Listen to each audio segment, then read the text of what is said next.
I think, again, it comes back to something I said a few moments ago, which is about compartmentalizing. So there are really important things in my life which will continue. You know, I love my music, I love my football, I've got some really good close friends. That's the permanent element. The rest I've tended to see as being sort of mere detail. It's what you're currently doing, and you have to put that into perspective.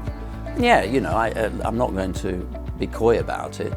I don't think I've ever probably been under such a pressured environment as the first 2 years of the presidency of the IAAF. You know, when it was pretty much open season on everything I did, and for the best part of a year and a half, 2 years, having delivered probably and arguably the most successful games ever, I'm suddenly sitting in the middle of a maelstrom where my judgment is being questioned, my motives are being impugned, and you know, there are serious questions about, you know, integrity and all sorts of things. So that was probably the toughest period.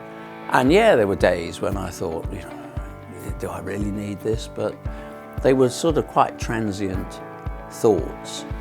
And my gut instinct was, you're in this, you know, fall back absolutely on everything that you did to get to where you did in sport. And you just know that actually, when it really gets tough, you're waking up and you're just grinding it out.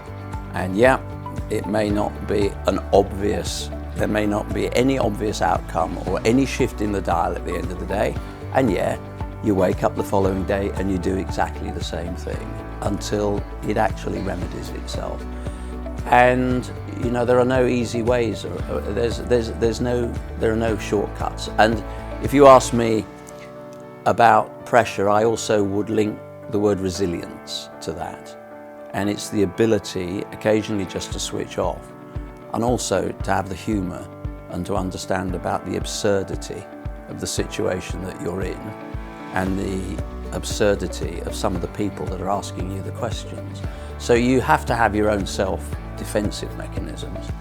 And, you know, and in the interviews sometimes during that time, you know, I would be, my communications director, who's the best communications director of a generation, would sit down with me before the interviews and say, you know, and say to me, I don't want you to be clever today. You just, you know, let's just get through the day, let's not be clever. And I knew exactly what she was meaning, but sometimes you just have to grind it out, and you do get through those